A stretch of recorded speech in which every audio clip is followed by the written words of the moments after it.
नमस्कार, आप देख रहे हैं आज तक आपके साथ मैं हूं शुभांकर मिश्रा।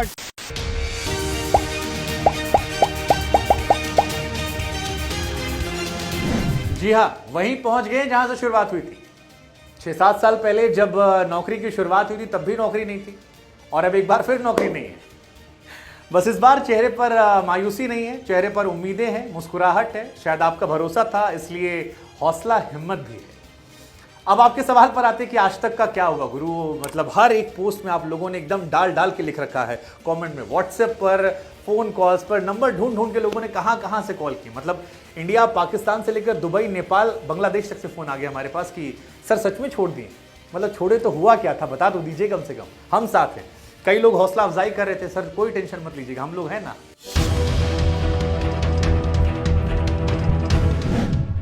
जिन्होंने हौसला हिम्मत अफजाई की उनका भी शुक्रिया, जिन्होंने नकारात्मक बातें की उनका भी शुक्रिया। लेकिन सच यही है कि आज तक से जो रिश्ता था वो फिलहाल खत्म हो गया है और एक नई शुरुआत हो रही है।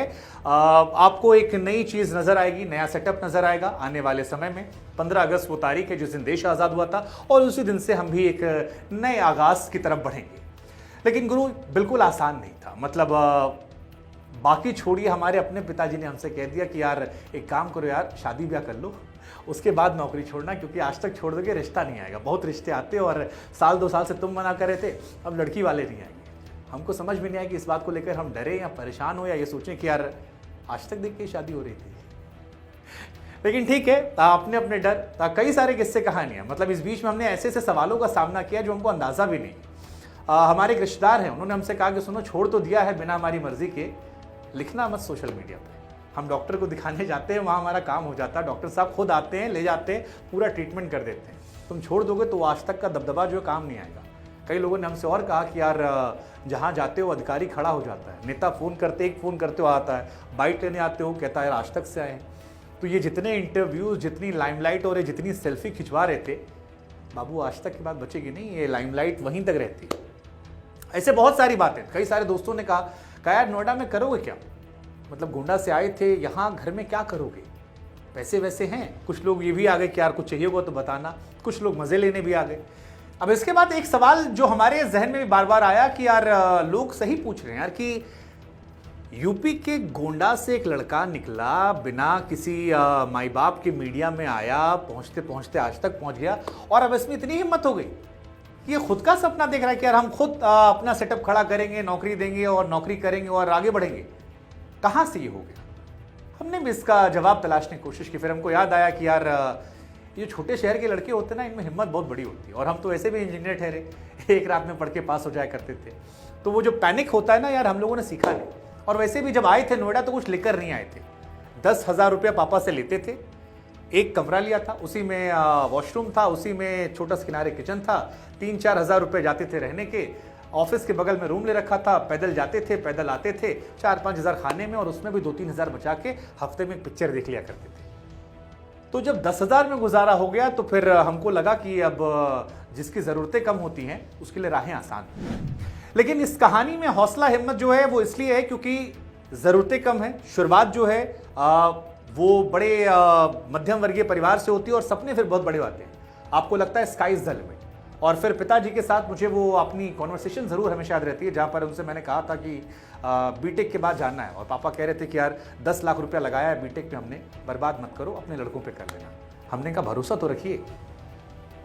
नहीं मान रहे थे, क्या यार ये फिल्मी बातें जो है ना ये सब लड़के आजकल के करते हैं। हमने कहा अरे ठीक है करते होंगे, आपकी औलाद हम हैं, एक बार भरोसा दीजिए। नहीं मानेंगे तो जहाँ बोलेंगे सब कर लेंगे, शादी ब्याह सब कुछ कर लेंगे। और पहली बार उनको साबित किया, थोड़ा विश्वास किया। इस बार भी सबसे ज़्यादा वही डगमगाए थे, लेकिन इस बार भी हम लोगों ने कहा कि पिछली बार भी आपको गलत साबित किया था, आप ही को खुशी होगी कि हम गलत साबित करो, वो भी काफ़ी खुश है। लेकिन ये शुरुआत इतनी आसान नहीं रही, क्योंकि आप जब टीवी की दुनिया में आते हैं एक नई दुनिया से, तो आपके सपने बड़े होते हैं। और मैं अभी भी मानता हूँ कि टीवी इंडस्ट्री एक बहुत ही कॉम्पिटिटिव इंडस्ट्री है। जिन लोगों को हमने 10-15 साल पहले देखा था जब हम इतने थे, आज भी वो वहीं पर मौजूद हैं और अगले 5 साल भी वो वहाँ रहने वाले हैं। लेकिन यहाँ पर आना और यहाँ पर अपनी जगह बनाना का सिर्फ एक फॉर्मूला था कि लगे रहो, जमे रहो, डटे रहो, दुनिया चाहे ना चाहे सराखों पर बैठा लेगी। लेकिन वो हमने किया और जब ये किया तो हमको ये एहसास हुआ कि और बहुत कुछ हम कर सकते हैं। और उस बहुत कुछ को करने के लिए ही जब इंडिया न्यूज़ में हमने शुरुआत की, जहाँ पर दिल्ली अगर आप कभी आए हो, आप में से लोग नोएडा दिल्ली आए हो, तो यहाँ दो तरह की बसें चलती हैं। एक हरी बस चलती है, एक लाल बस चलती है। लाल वाली बस में ये जो पसीना आ रहा है वो आता नहीं क्योंकि एसी चलता है, और हरी वाली बस का टिकट 10 रुपया कम होता है, लेकिन उसमें खिड़की होती है। उस बस में लटक कर जाया करते थे नोएडा से दिल्ली। शाम को लौटते थे, हवा लगती थी, हवा लग के लगता था कि यार ये सुकून जो है ये थकान का सुकून है, और बेड पे लेटते नींद आती थी। वो संघर्ष 7 महीने 8 महीने चला। फिर वहाँ से एक छोटे से चैनल में गए, काम सीखा, फिर जी गए, फिर इंडिया न्यूज़ गए, फिर TV9 गए, फिर वहाँ से आज तक का सफ़र हुआ। इस सफ़र में एक बात तय कर ली कि अपने काम से प्यार होना चाहिए इंसान को। जो काम आप कर रहे हैं अगर आपको उससे प्यार है तो फ़र्क नहीं पड़ता संस्था कौन सी है और क्या चीज़ें हैं। और इस सफ़र को ही ये सोच नहीं आसान बनाती है। लेकिन फिर वही कहानी है कि बाबू निकलते वक्त तो ये सबके मन में आ रहा है कि यार अब तो नेता फ़ोन नहीं उठाएगा, अब तो पिताजी सब्जी वाले के पास जाएंगे तो ये नहीं कहेंगे लड़का हमारा एंकर है, या जैसे हमारे रिश्तेदार लोग कह रहे थे कि यार तुमको लेके एक माहौल बना हुआ था, जहां फोन करते थे मामला बन जाता था। अब सवाल ये होगा आपके मन में कि भाई खबर तो आप आज तक पर भी पढ़ रहे थे, फिर आपको बाहर निकलने की जरूरत क्या थी? तो टीवी की दुनिया में क्योंकि खबरों की मारामारी ज्यादा होती है, खबरें अक्सर हम सतही छूकर निकल जाते हैं। हम चाहते थे कि खबरों की थोड़ी सी जड़ में जाया जाए, जड़ से थोड़ी खबरें उकेरी जाए और तमाम पहलू जो हैं वो आप तक रख दिए जाए। चेहरे पर थोड़ा फिल्टर भले ही मेकअप के जरिए लगा लिया जाए, लेकिन खबरों का फिल्टर ना हो। डेटा फैक्ट जिसकी आज के समय कमी है, फेक न्यूज़ के बढ़ते नैरेटिव के बीच में, वो तमाम खबरें आप तक उसी तरह से पहुंचा दी जाए। तो एक तो हमारी कोशिश ये थी। दूसरा, व्यक्तिगत तौर पर आप जानते हैं, आप में से जो लोग सुनते हैं मुझे, कि मुझे किस्से कहानियां सुनाने का बड़ा शौक है। मैं अक्सर आप लोगों को किस्से कहानियों को सुनाता रहता हूं। तो हमें लगा कि यार जिनकी कहानियां हम सुनाते हैं, क्यों ना उन्हें अपने दफ्तर में बुला लें और क्यों ना उनके साथ बैठकर वो किस्से कहानियां सुनाएं जो आप सुनना चाहते हैं, और आपके सवालों को लेकर हम उनसे सवाल करें। ये एक चीज़ थी जो मैं व्यक्तिगत तौर पर करना चाहता था, और मुझे लगता है कि आने वाले समय में जो हमारे पॉडकास्ट इंटरव्यूज़ होंगे उसमें आपके साथ मिलकर हम नेताओं को, कलाकारों को, खेल खिलाड़ियों को लेकर एक संवाद तैयार करेंगे। और हर बार आपकी भूमिका भी रहेगी, आपको भी रिसर्च करनी पड़ेगी, आपको भी तैयारियां करनी पड़ेगी, हम तो करेंगे ही, ताकि मिलकर हम सवाल पूछ सके, थोड़ा सा कान ऐसे मरोड़ें और कई सारे सवालों के जवाब ला सकें। इसके अलावा बहुत कुछ और भी है स्पोर्ट्स को लेकर, क्योंकि स्पोर्ट्स हम जानते हैं कि इंडिया में 3 चीज़ें हैं जो हर घर घर में चलती हैं। एक सियासत, दूसरा बॉलीवुड, तीसरा खेल, और इन तीनों को लेकर भी हमारी प्राथमिकताएं हैं। आप में से भी जो लोग जुनूनी हैं, जो लोग सोचते हैं कि यार हम कुछ कर सकते हैं, कोई माध्यम नहीं मिल रहा, उनके लिए भी ये जगह एक अवसर के तौर पर रहेगी। आगे आने वाले समय में हो सकता है आप में से बहुत सारे लोग हो जो हमारे साथ जुड़े। लेकिन मूल कोशिश ये है कि जो कुछ हम करना चाहते थे और जो कुछ हमारे ख्याल थे, उनको एक नए सिरे से, नए तरीके से रखा जाए। और वैसे भी किसी ने सच कहा है कि जिस ओर जवानी चलती है उस ओर जमाना चलता है। तो अब जवान खून में थोड़ी सी हिम्मत, हौसला था, हमने कहा चलते हैं। बाकी सब आप लोग पर छोड़ रखा है, आप लोग चाहेंगे तो सराखों पर। अब सवाल ये है कि आज तक नहीं तो अब और क्या। तो उसमें हम आपको बता दें कि आती हमें केवल 2 ही चीज़ें, एक न्यूज़ पढ़ा हमने और दूसरा बुक्स को पढ़ा। तो हमें लगा कि दोनों को मिलाकर एक न्यूज़ बुक आपके सामने रख देते हैं, जहाँ पर खबरों से थोड़ी ज़्यादा जानकारी आपको मिलेगी। हाँ, इसमें आपको स्पोर्ट्स की अलग स्पोर्ट्स बुक मिलेगी, क्राइम को लेकर क्राइम बुक, हेल्थ को लेकर हेल्थ, और आगे ऐसे ऐसे कारवा जो है बढ़ता जाएगा।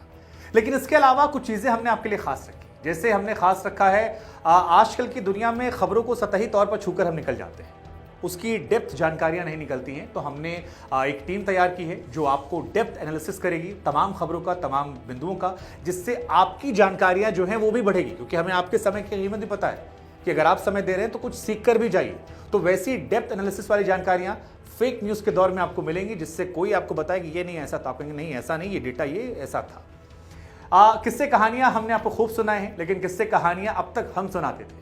अब जिनके किस्से कहानियां सुना रहे हैं उनको पॉडकास्ट इंटरव्यूज के माध्यम से आपके सामने हम ले जाएंगे। तो वो बड़ा दिलचस्प रहने वाला, उसको लेके बड़ा एक्साइटेड हूं। उसके लिए आप भी तैयार हो जाइए, क्योंकि मेहनत सवालों में आपको भी करनी है और बहुत कुछ है, धीरे धीरे आपको बताते रहेंगे। अब सवाल ये है कि इसमें आपकी भूमिका क्या रहने वाली। तो देखिए जी, आपकी भूमिका इसमें बहुत महत्वपूर्ण रहने वाली है, क्योंकि ये हमारा जो लगभग 1 करोड़ का परिवार है, तकरीबन 50 लाख इंस्टाग्राम पर, 30 लाख फेसबुक पर, 1 लाख 10 लाख यूट्यूब पर और ऐसे ही ट्विटर वगैरह वगैरह पर, ये आपकी वजह से हुआ है।